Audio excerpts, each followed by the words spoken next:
Hello, welcome to a Nanome Quick Tip. Today we're going to go over some basics, just how to interface with our new web interface. We're here at app.nanome.ai. This will default to a chat whenever you get here. And you can see right away we have workspaces, so you can just get into whatever you were doing last, or whichever chat you were just working with Mara last.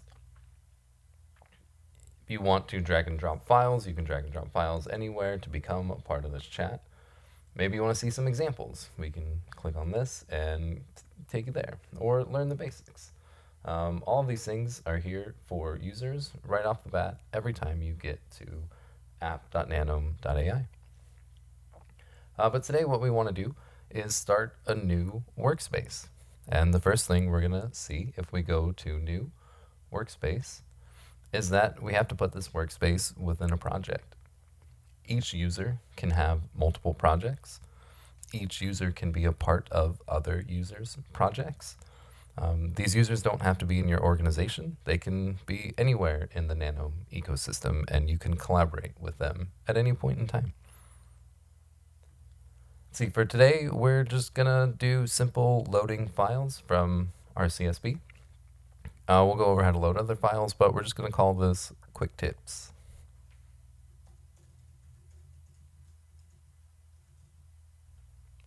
And it's April.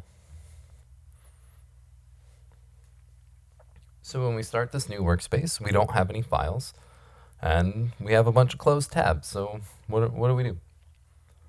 We can open up our main panel. We only have one scene, we don't need to worry about those, so we can collapse that. And let's go to import. I could use any of these buttons, or if I have a folder open, I can just drag and drop a file from that folder into this window anywhere, and I can make it a part of this workspace, or I can make it a new workspace. All of these files are from old chats that I've previously used. Everything that you do in Mara in a chat ends up here and importable. So I know that the ligand from 5CEO is named 50D. And here's all the chats that I've used this with. There's a lot. But if I wanted to, I could go directly to that chat to refresh my memory on what I was doing that day, or I can download it specifically and take it somewhere else. I don't have to click here to upload. Like I said, you can drag and drop as well too. But we're going to load 5CEO directly from the RCSB. We have a nice loading feature in the bottom right, so you know when your protein comes in. And here we go. I can use my left mouse click to rotate, and my right mouse click is a translate. If I click this drop down, you can see all the components that exist. Components are a selection of residues or atoms with a view on them, like a representation. So our protein, this protein component has a cartoon representation. We can change the color of this here. Maybe we want to go by beta factor. So there's the beta factor that's within that crystal structure for this 5CEO file.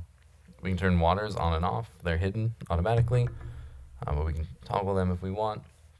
And then this site, the pocket, is generated automatically. We colored our cartoon by beta factor, so maybe we want to go into the surface of that pocket and also color it by the beta factor that's associated with those residues as well too. Just looks a little more fun. All right, cool. We have chemical interactions here, and on the web, this is a really nice setup. I did all of that with clicking, but we also have Mara. And we can ask Mara using natural language to make some modifications. So I want that ligand, 50D, to be ball and stick, and I want it to stick out a little more. So let's change the color as well. Let's make it orange for the carbons, but we'll leave all the other atoms the same. All right, with any luck, we will get that exact representation change. Mara will make a plan and then execute that plan.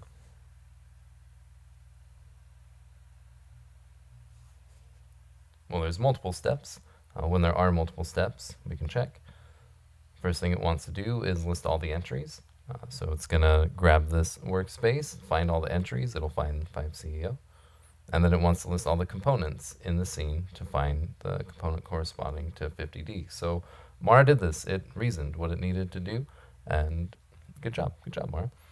So now what we wanted to do, I'm pretty sure it took that text and put it in the prompt. We're in the day and age where we just let the LLMs do their thing and see what happens. It's executing, change ligand 50D to ball and stick, and color carbons orange. Oh, you got close. All right, we can see that it did make a new component. So we can hide this, and we can hide this. Oh, it hid the original. Look at that, good job. All right, so let's put the ligand back and just kind of help out Mara a little bit. We go to uniform. It's a little dark orange. Carbons only. There we go. There we go. So, little quick tips. I don't like that. We can close our tabs. And then if we wanted to open this in our headset, we can click Open in XR.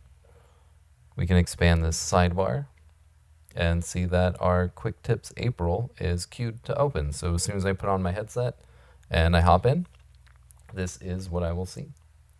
I can also save this scene point of view so that, again, when I do get in, I see specifically 5CEO from this angle. If I would like to start from behind, then I can rotate the protein 180 degrees, and when I come back, we will have this view.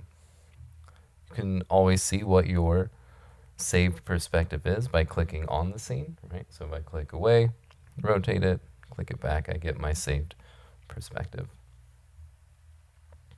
If I wanted to share this workspace with someone, I first have to enable this workspace to not be private. And that means that in general, when people arrive, they will either be given viewer or editor permissions.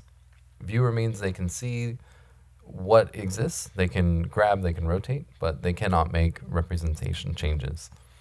Editors have full reign. They can make representation changes and delete and add files. Once you have set viewer or editor, you can copy that link and share that with anyone you like. Once they have that link, they will have access to this workspace. You can also share this 8-digit code. You can enter that 8-digit code while you're in XR. As an example, if I were to share this with Edgardo, and I make Edgardo an editor, even though literally everyone other than Edgardo and me will join the room as a viewer, but Edgardo and I now have editor controls. So it's really easy to set up permissions between a group of people, or anyone, like a default permission, and then have higher permissions for anyone who would want them, or anyone that you would want to have them. All right, so that's a few quick tips. We did how to load a file from the RCSB in here. You can load files from previous chats or directly from your computer. And then we made some representation changes using Mara and using our own button clicks when LLMs fail. Now, the last thing that we should do is look at the ligand table. If we wanted to sketch a variant of our ligand, we could do that. Maybe we want to add something like that. We get a little more terrible. Throw some things there. Those are methyl groups, excuse me. All right, you can see in our preview, we even have whole lot of carbons now. This is good. That should totally change that shape. And with that, we can now use this in a docking run if we wanted. We could even take this molecule and we can look at some interaction components later in Nanome. So, and we can minimize it within Nanome. So there's lots of things that we can set up on the web to then go take higher level, deeper analysis within Nanome XR. And maybe we'll do that next. We'll see you next time.